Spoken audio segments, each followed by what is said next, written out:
to you about some current news today. I want to talk to you about the recent ruling that the Trump administration talked about with the international students and their F1 visas.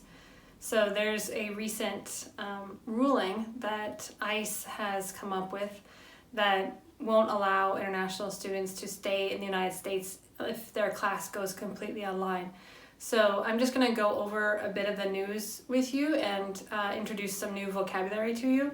But first of all, I just want you to know that me personally, and I know most of the United States, most of the Americans in this country, understand and believe that international students and immigrants are an essential part of our country, and we want you here. We want international students to come to our country. We know that you are an integral part of our society and our economy. You bring many benefits to us. So I just want you to know that I'm here for you, I support you, and just keep fighting. I know that MIT and Harvard and Boston University have filed a lawsuit against this administration for these rulings. So anyway, I'm going to talk to you about that today. Thanks. Okay, so let's have a discussion about the news. Recently, there was a ruling from the Trump administration that international students will lose their F1 visas if the courses at their universities go completely online. First of all, I want to go through some vocabulary to learn in this video. So if you already feel like you know this vocabulary, you can skip ahead about a minute and continue with the lesson. Practice your pronunciation as you learn the new vocabulary.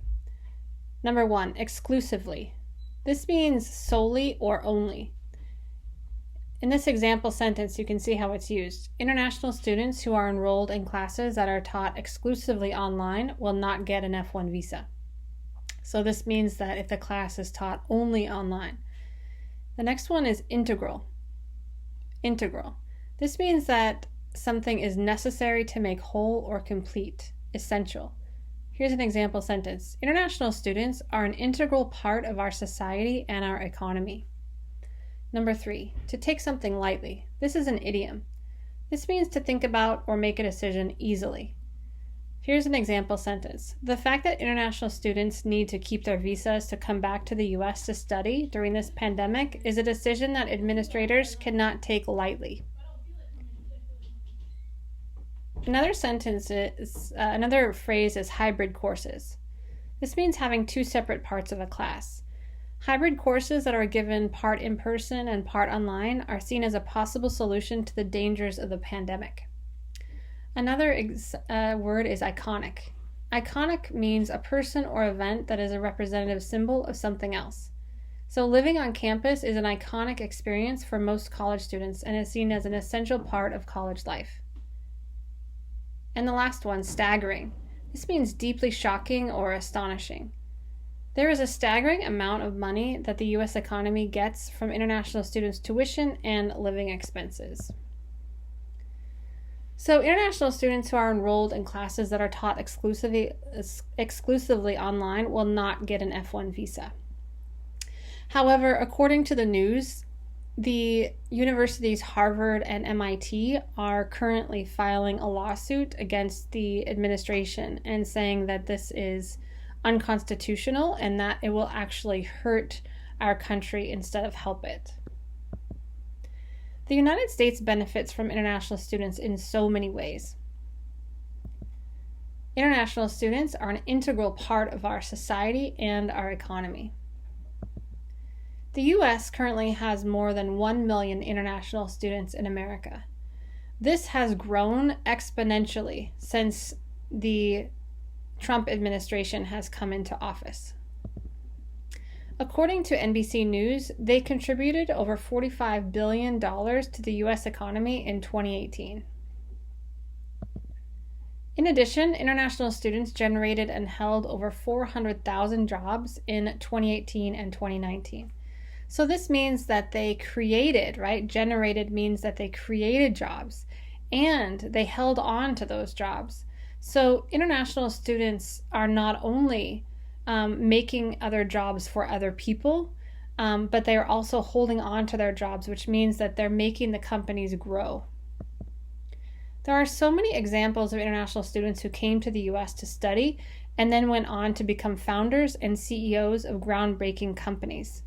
According to NBC, the CEO and founder of Zoom is actually a previous international student. His name is Eric Yuan. He's from China, and he actually applied to come to the United States over 9 times before he finally was able to come and study in the United States.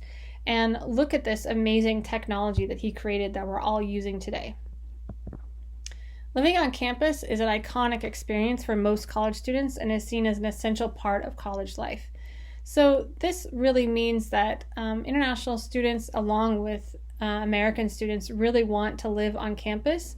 And after the pandemic is over, we want to make sure that our international students are able to come back to the United States. The fact that international students need to keep their visas to come back to the US to study during this pandemic is a decision that administrators cannot take lightly. So this means that, administrators really need to think long and hard about this and really understand how much this can hurt the United States and also hurt those international students. Hybrid courses that are given part in person and part online are seen as a possible solution to the dangers of the pandemic and would help international students. So what's the solution? Let universities make the decisions about their online learning courses and allow international students to keep their visas. We want you to know that we want you to be here and that the majority of these people in the United States do not think that international students are a threat to our country or that you should leave our country if courses are taken exclusively online. Here are some of the sources that were used in this video. Thanks, and don't forget to subscribe and like my video.